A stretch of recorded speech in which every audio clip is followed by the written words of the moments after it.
Good morning, children. Welcome to the social science class. After a long gap, we people are again going to see the new chapters in history. Today, we are going to see the classical world in history, Unit 5. So, classical world, it means it relates to the ancient Greek or Roman world. Okay, it specially deals with the art, architecture, literature, all about the Roman and the Greek world. So first we'll see about the Greece, okay, the Hellenic world. Until 8th century BC, Greece was not stopped from the rest of the world. People were illiterate, craft specialization was primitive, and life was difficult. So until 8th century, Greek is also considered to be the to be like other countries. Okay, it doesn't have any different things in that. It seems to be nothing special. But people know they were illiterate, the craft work and all also very low. The life of them, the people also very difficult. But later they have worked very hard and they made few things very successful. The Greeks succeeded in founding colonies along the coast and that helped them earn revenue through trade. So they started to find colonies. They started to occupy many countries that made them to get the revenue. They became very rich through trade. As a result, by the 6th century BC, Greece turned into a network of city-states. So slowly they changed. Their network has been developed to city-states. Acropolis, a fortified city of ancient Greek on a hill in Athens, is an illustrative example of their advancement. So Acropolis, it is one of the famous city in the Greek. It is held in Athens. It is an example of their advancement. The illustrious example for the last one was the Olympic festival of sports and games. Today we people are all enjoying Olympic games and all, right? So it all has been started in the ancient Greece only. So ancient Greece is very much famous for the Olympic games. Okay. Now we'll see about an important person called Pericles. Athens had a great leader, Persecles, who held power for 30 years. So he is a leader for Athens nearly 30 years. Okay. During his rule, Athens and Sparta were continuously at war with each other. So Pericles, he has a continuous war with a person called Sparta. Okay. The war is known as the Peloponnesian War. Athens, despite hostility and disturbance from Sparta, became a noble city with the magnificent buildings. But though it has many troubles from other cities and other countries, this Athens, it became a very rich country in the world. Okay, it became a very noble city with many good buildings. There were great artists and great thinkers. So that time, many artists have been started rising from the Athens, and many great thinkers also arose. Historians therefore call this is the age of Pericles, because at this time of this Pericles only all things have been developed, because he was ruling the city nearly for 30 years, right? So at this time only many development has occurred. So historians call this that as age of Pericles. You might have heard about Socrates, right? A great philosopher, great thinker. So we'll see a short gist about him. And the Athenian government after Pericles did not like Socrates' way of finding truth. So this person, he'll struggle to find the truth. Okay, he'll work very hard to say truth to all the people. So the Athenian government after Pericles, they didn't like the way of Socrates. So in a trial, Socrates was accused of refusing to accept the gods recognized by the state and corrupting the youth. So the people of the Athens accused Socrates, telling that he didn't accept any god and he is also corrupting the youth. He is spoiling the minds of youth. So they accused him in that way. The jury found Socrates guilty and sentenced him to die by drinking hemlock. So they gave a judgment that he has to die. Okay, they have given him a poison. Hemlock means poison. Okay, now we'll see about empire building in East Asia, China.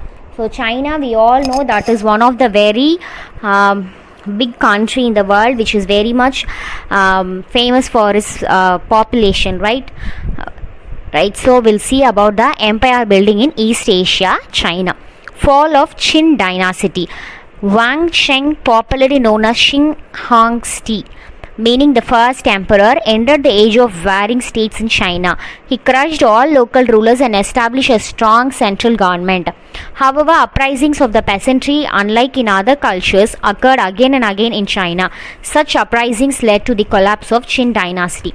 So the Qin dynasty, it was popularly known as Shi Huangdi, okay, which means the first emperor.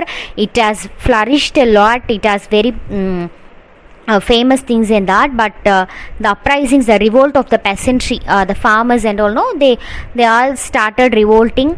So again and again there is revolting, no, gave a very big fall for this Qin dynasty.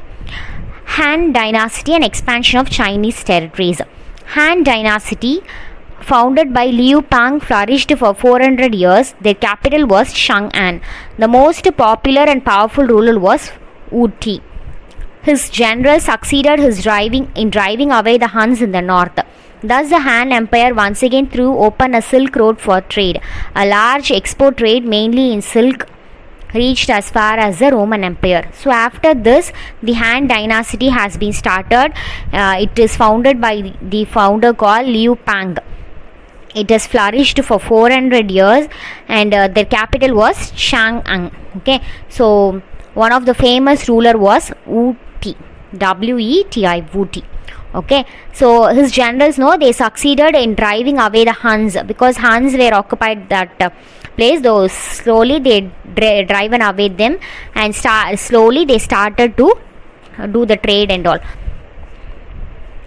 Buddhism came to China from India during the reign of Han dynasty. So we all know that Buddhism has been started in India. Gautama Buddha is the founder of Buddhism, right?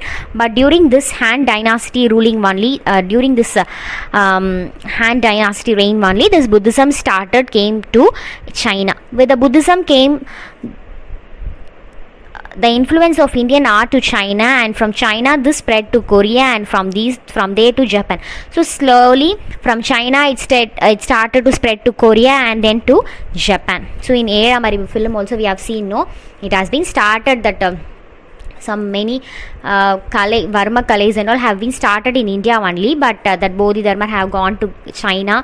So after that Korea, Japan has developed, but India doesn't know anything about them. It started to vanish, right? So like that only Buddhism also. Here we are not following that much, but in China, Korea and all, they are following it, right? So the birthplace of Buddhism here in India only, but later it has been spreaded all over the world. Han emperors found it extremely difficult to control the big landowners. So after some decades of consolidation, China saw the emergence of several rival kingdoms marked by civil wars in North China. People abandoned their homes and farms and fled from there to Yangtze region and beyond. The period after Han ruled witnessed political instability across the country. So Han emperors, no, they found it difficult to control the big landowners, because landowners, they were owning very large lands and all, so it seems to be very hard for the emperors. So later the people also abandoned their homes and farms. They started to leave their homes and farms and fled from there to Yangtze region and beyond. So they started to move from their homeland, and they spread in other places and all. So now we are going to see about the rise of Christianity. So in India also Christianity has been well developed, right? All over the country Christianity has been developed. We'll see how the rise of Christianity. Okay, after a brief period of glory in the days of David and Solomon, the Jewish people had a great fall and experienced extreme hardship. So Christianity, no, it was a very big religion during the ruling of David, Solomon. Have you heard about these names, children? They were the Jewish kings. Okay, they were well known for their rulings and all. So after these kings, Christianity has faced a very great fall, and people were experiencing very extreme hardship. While spreading out all over the Roman Empire and elsewhere, they hoped that the Messiah would arrive to restore their pristine glory. So they all had a belief that Messiah would come and restore them, will deliver from all their hardships. They had a belief that Messiah would come and deliver them. Initially, they laid much hopes on Jesus. Jesus was against the rich and the hypocrites and condemned certain observances and ceremonials. So initially, they had much hopes on Jesus, because Jesus, he was against the rich people and he was against the hypocrites, which means fake people. They'll say that they follow the Bible principles, but they react opposite to that. Okay, they will not follow all the instructions given in the Bible. So these people are called hypocrites. This was not on the liking of the priest, who turned against Jesus and handed him over the Roman governor Pontius Pilate. Looked upon as a political rebel by the Roman authorities, Jesus was tried and crucified. So later they didn't believe in Jesus. So they you all might have known this story, Pontius Pilate, he is the governor of that Rome.